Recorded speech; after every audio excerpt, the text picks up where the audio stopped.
جہنم میں ایسے افراد ہیں وہ جس نے یہودیوں کو یہودی بنایا، جس نے نصرانیوں کو نصرانی بنایا، اور جی جو اس امت میں جبت و طاغوت بنے، وہ لوگ ان کا عذاب شیطان سے بھی سختر ہے، شیطان جیسا ہے یا شیطان سے سختر ہے، اس طرح حدیث میں ہے جی۔ اچھا، تو سر اس کی کوئی ایسی اگزامپل کہ ہم سمجھ سکیں، کیا وہ ایسے جو بدتر چیزیں ہیں وہ انسانوں میں سے ہیں یا جنوں میں سے ہوں گے یا فرشتوں میں سے ہوں گے؟ اگر وہ انسانوں میں وہ سے تو ہے انسانوں میں سے، تو وہ اس کے وہ انسانوں میں سے کردار۔ جس نے اچھا یہودیوں کو یہودی بنایا نا، اور جس نے نصرانیوں کو نصرانی بنایا، یعنی جس نے حضرت موسیٰ جی علیہ السلام کی شریعت کو چینج کیا، جس نے حضرت عیسیٰ علیہ السلام کی شریعت کو چینج کیا، اور جس نے نبی صلی اللہ علیہ جی وسلم کے بعد اس دین کو چینج کیا، وہ لوگ انسان تھے، وہ کوئی جن نہیں تھے، وہ لوگ جی ہاں، ان کا عذاب شیطان جیسا ہو یا شیطان سے شدید تر ہے جی ہاں۔ وہ کسی نبی کے زمانے میں ہوں، جیسے کوئی مشہور ہے سامری وغیرہ ہو گئے، بتا یا دیا جی، جیسے۔ بتا دیا، اس سے زیادہ کھول نہیں سکتے جی، جو آپ نے سنا نہیں، اس سے زیادہ کھول نہیں سکتے۔ Okay okay sir, okay okay, thank. اچھا، دوسرا سوال ہے، شیعہ خاک شفا کربلا کی خاک پر کیوں سجدہ کرتے ہیں؟ قرآن سے حوالہ دیں۔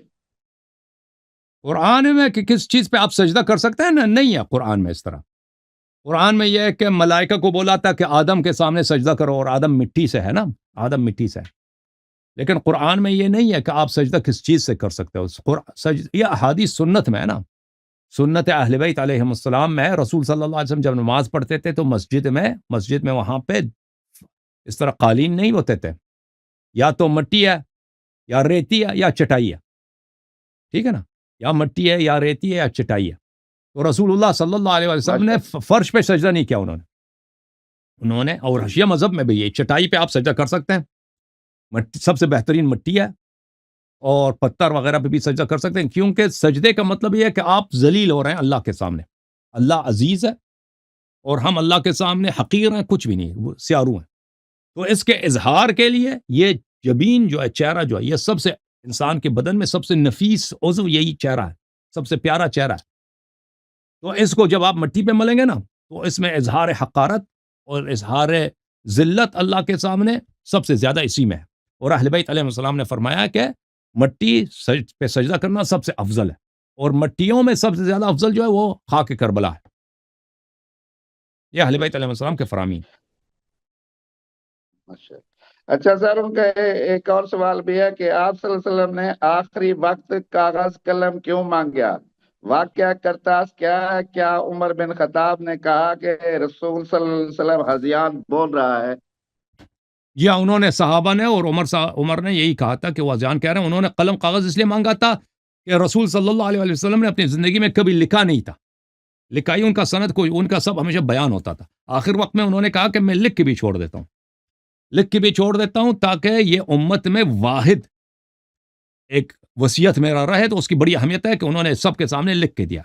تو صحابہ کو پتہ تھا کہ وہ کیا لکھنا چاہتے ہیں، ان کو اندازہ تھا کیا لکھنا چاہتے ہیں، اور ان کے اپنے سیاسی مقاصد تھے، سیاسی اغراض تھے۔ تو انہوں نے شور مچایا اور جھگڑا کیا، اور رسول صلی اللہ علیہ وسلم سے بدتمیزی کرنے لگے، اور رسول صلی اللہ علیہ وسلم ضعف کے حالت میں تھے۔ ان کو اندازہ تھا کہ اگر میں اس سے زیادہ اصرار کروں لکھنے پر تو یہاں پہ لڑائی شروع ہو جائے گی، اور لکھنا باہر صورت ناممکن ہے، لڑائی شروع بھی ہو جائے نا، اور جو شور کے حالت میں یا سامنے والا گالی دے رہا ہے، بے حرمتی کر، اس حالت میں بھی لکھنا ناممکن ہے، اور اگر لڑائی شروع ہو جائے پھر بھی لکھنا ناممکن ہے۔ تو رسول صلی اللہ علیہ وسلم نے ان کو گھر سے نکال دیا، اور رسول صلی اللہ علیہ وسلم جو نے کسی کو اپنے گھر سے نہیں نکالا سوائے ان بدتمیز صحابہ کو۔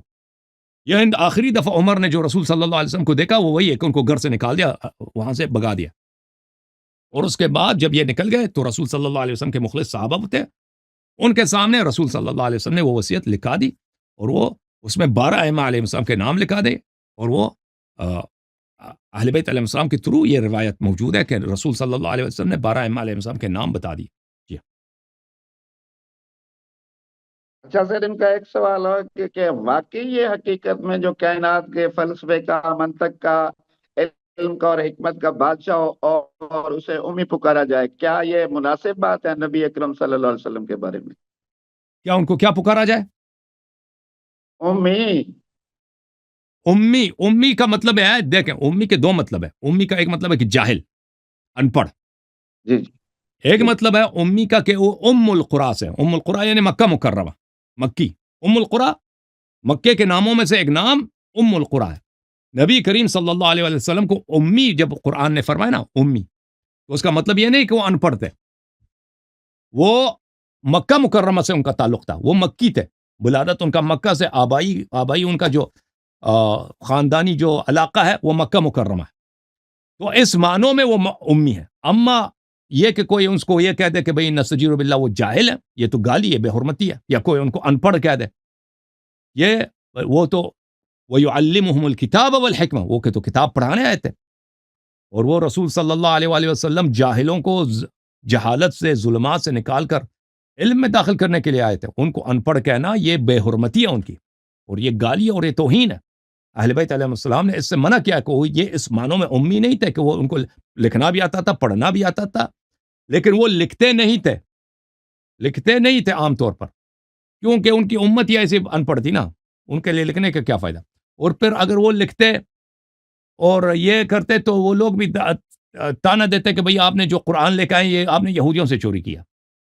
آپ نے مثلا وہ دوسرے جو پرانے زمانے کے داستان گو تھے، اس سے کہانیاں لکھنے والے لوگ تھے، اساطیر لکھنے والے، ان سے آپ نے چوری کیا. تو ان کے معرض اتہام میں آ جاتے.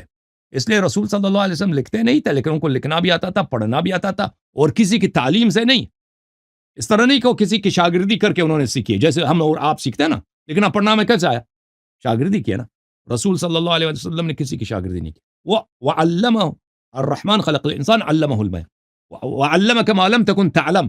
اللہ تعالیٰ قرآن میں فرماتا ہے کہ اللہ نے تجھے سکھایا. رسول پاک صلی اللہ علیہ وسلم کے پاس جتنی فصاحت تھی، جتنی بلاغت تھی، جتنی علم تھی، جتنے اسکلز تھے، وہ لوگوں سے کسی سے اخذ نہیں کی، وہ اللہ کی جانب سے تھا. اچھا سر، میں یہاں ایک ضمنی سوال اپنی طرف سے کر سکتا ہوں؟ بسم اللہ بسم اللہ. سر یہ پھر یہ امی کا جو کانسیپٹ ہے اپنا سنیت میں، کہ وہ پڑھے لکھے نہیں تھے، آپ یہاں جس مولوی سے بیٹھے ہیں جہاں بھی جائیں تو وہ یہی کہتے ہیں کہ وہ تو پڑھے لکھے نہیں تھے. یہ امی کا پروپیگنڈا کس مقصد کے لیے اور کہاں سے شروع ہوا؟ تو یہ دیکھیں، ایک مطلب یہ ہے کہ رسول صلی اللہ علیہ وسلم نے کسی بشر کی شاگردی نہیں کیا، کیونکہ اس زمانے میں مکہ میں، مدینہ میں سب لوگ ان پڑھ تھے نا. کسی پڑھنا لکھنا کس کو آتا تھا؟ یہود نصارہ کو. یہ لوگ عالم تھے، ان کو پڑھنا لکھنا آتا تھا. تو رسول اللہ صلی اللہ علیہ وسلم نے کسی بشر کی شاگردی نہیں کیا،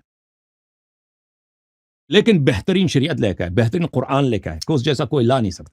تو یہ اللہ کی جانب سے معجزہ ہے کہ ایک شخص جی کسی کی شاگردی نہیں کی، اس کے پاس سارا علم ہے، اس کے پاس سارا کمال ہے. تو لازمی بات ہے کہ اس کا سورس بشر نہیں ہو سکتا، اس کا سورس اللہ ہی ہو سکتا. ٹھیک ہے نا. یہ ان کا اعجاز ہے. ان کا یہ اعجاز نہیں کہ وہ ان پڑھ ہے. دو باتوں میں بڑا فرق ہے. ان پڑھ ہونا کوئی معجزہ نہیں ہے. کوئی معجزہ بھائی ان پڑھ ہونا؟ پاکستان میں اتنے ان پڑھ ہے بھائی، وہ معجزہ ہے؟ کوئی خاک کا معجزہ ہے. ان پڑھ ہونا معجزہ نہیں ہے، بالکل.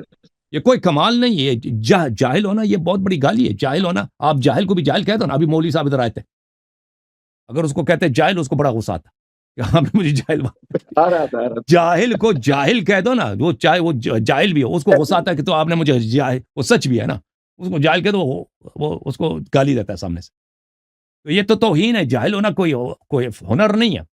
تو رسول اللہ صلی اللہ علیہ وآلہ وسلم کے پاس علم بے پایان، بے نہایت علم، کوئی حد ہی نہیں ان کے علم کا، ان کے کمالات کا، اور اس کا سورس اللہ تعالیٰ. اب یہ ان کے یہ کہاں سے آئیے کہ ان کو ان پڑھ کہتے تھے؟ تو صحابہ جو تھے نا، صحابہ کے ہاں قوم پرستی بہت شدت کے ساتھ تھی. سمجھ میں آ رہا ہے آپ کو؟ صحابہ جو تھے یہ عرب کے مختلف خاندانوں میں سے تھے، اور یہ مختلف خاندان ہر ایک ان کے پاس اپنے آبا و اجداد پہ فخر کرنا، یہ شروع سے ان کا طریقہ کار تھا کہ کہتے میرے والد نے یہ کیا، میرے والد نے یہ کیا. اور ان کے والد، صحابہ کے جو والد تھے، وہ سب شرک میں مرے، یعنی جہنمی مشرکین تھے، اور سب جہل میں مرے. کسی کو نہ علم ہے، نہ کمال ہے، نہ کوئی پڑھنا لکھنا آتا ہے. تو وہ صحابہ بن گئے اسلام کے ٹھیکیدار رسول صلی اللہ علیہ وسلم کے بعد. اب انہوں نے ان کے ماتھے پہ جو بے عزتی لکھی ہے نا، ان کے ماتھے پر کہ بھئی ان کے والدین سب کافر ہیں جہنم میں، اور ان کے والدین سب ان پڑھ ہیں، اور خود بھی صحابہ بھی ان پڑھ ہیں نا، اکثر کچھ پڑھنا لکھنا نہیں آتا. تو اس کو کم رنگ کرنے کا ایک ہی طریقہ تھا کہ یہ پیغمبر کو بھی اسی رنگ میں ڈال دو کہ اگر پیغمبر کے بھی والدین جہنمی ہیں، ہاں ٹھیک ہے نا، تو پھر سب کی اگر ہم بے عزت ہے تو ہاں تو سب بے عزت ہے نا، پھر تو کوئی تانی نہیں دے سکتا کہ آپ کے والدین جہنمی ہیں۔ تو انہوں نے پیغمبر صلی اللہ علیہ وسلم کے والد، ہاں پیغمبر صلی اللہ علیہ وسلم کے والد وہ سب جہنمی ہیں، ان کے آبا اجداد سب جہنمی، نستجیر باللہ، کافر زادہ نستجیر، اور خود کو بھی بولا کہ نبی صلی اللہ علیہ وسلم ہم ان پڑھ ہیں تو کیا ہوا، ہمارے والدین وہ نبی بھی یہی تھے نا۔ تو یہاں سے شروع ہوا کہ اسلام جو لوگ اسلام کے ٹھیکیدار بنے نا، جو عیسیٰ علیہ السلام جو نصارہ ہیں، عیسیٰ علیہ السلام جب دنیا سے آسمان چلے گئے نا، عیسائیت کا ٹھیکیدار کون بنے؟ عیسیٰ کے دشمن، عیسیٰ کے پیروکار نہیں تھے وہ، عیسیٰ کے دشمن، عیسیٰ کا دشمن، عیسیٰ مسیح کے دشمن، انہوں نے جعلی تورات لکھی ہے، تورات میں جگہ جگہ عیسیٰ کو نستجیر، ابھی میرا مناظرہ ہوا تھا آپ نے دیکھا عیسیٰ علیہ السلام کو کئی جگہ پہ نستجیر باللہ، کئی جگہ پہ لیکن لعنتی ہے، عیسیٰ لعنتی ہے، امونی اور موابی آپ نے کہا تھا وہ لانتے بیچتے، بالکل عیسیٰ علیہ السلام نستجیر باللہ، معاف کیجیے گا سب لوگ کہ وہ حرام سے پیدا ہوں۔ اب یہ کون لکھتا ہے اس طرح؟ خود حرامی ہوگا نا، جس نے لکھا خود حرامی ہوگا، کوئی حلال زادہ تو نہیں لکھتا کہ عیسیٰ علیہ السلام نستجیر حرام سے پیدا ہوئے، کوئی خود حرام زادہ ہوگا نا، اس نے لکھا ہے۔ تو عیسیٰ کے دین کے ٹھیکیدار عیسیٰ کے دشمن عیسیٰ کے دین کے ٹھیکیدار بنے، موسیٰ کے بعد موسیٰ کے دشمن موسیٰ کے دین کے ٹھیکیدار بنے۔ اسلام میں بھی یہی ہوا نا، نبی کے کلمہ پڑھتے تھے لیکن نبی سے غدار تھے، نبی صلی اللہ علیہ وسلم کے دشمن تھے۔ پروفیسر صاحب بڑی خوشی ہوئی آپ سے گفتگو کر کے، اللہ آپ کو عزت دے۔ کیا آگے تو سوال ہے؟ صحیح سوال ہے، آخری سوال کر لینا، بہت سارے لوگ منتظر ہیں، بہت سارے لوگ ویٹ کر رہے ہیں۔ اچھا تو ایک ویسے سوال سے پہلے میں آپ سے ایک بات کر لوں، اصل میں نا میں یہی سمجھا تھا کہ ہماری اور آپ کا مناظرہ یا سوال و جواب کی نشست لگے تھی، تو عثمان صاحب سے یہی طے ہوا تھا، تو میں 8 بجے سے اگلے پروگرام میں آپ کے ساتھ رکھیں گے نا، اگلے پروگرام میں آپ آ جانا، آپ مزید آپ کو ٹائم دیں گے نا۔ آج تو مولوی صاحب آئے تھے نا نجف سے، دیکھیں ایک بات سنیں، میں نے بھی تورات، انجیل، زبور اور قرآن پاک کو مفسری سے، تفسیر سے، ان کے واقعات، اسرائیلیات میں انبیاء کی بےزتی، توہین، سب کچھ، کہ لوط کی 2 بیٹیوں نے وہ جو ہے ہم بستری کی وہاں سے اولاد ہوئی، تو یہ سب جانتا ہوں۔ میری یہ خواہش ہے کہ میں آپ سے نا سر امام زمانہ آخر الزمان محمد مہدی علیہ السلام کے ٹاپک پہ سوال و جواب کا پروگرام انشاءاللہ نیکسٹ پروگرام میں آ جائے نا، آپ کو تفصیل سے ٹائم دیں گے، اجازت ہے؟ ٹھیک ہے نا، نیکسٹ پروگرام اللہ آپ کو کر لوں یا اگلے پروگرام کے لیے، ٹھیک ہے نا؟ تھینک یو سر، اللہ آپ کو جزائے خیر دے، تھینک یو سر، یا علی علیہ السلام، یا علی مدد، یا علی مدد، یا علی مدد، اللہم صلی علی محمد وعلی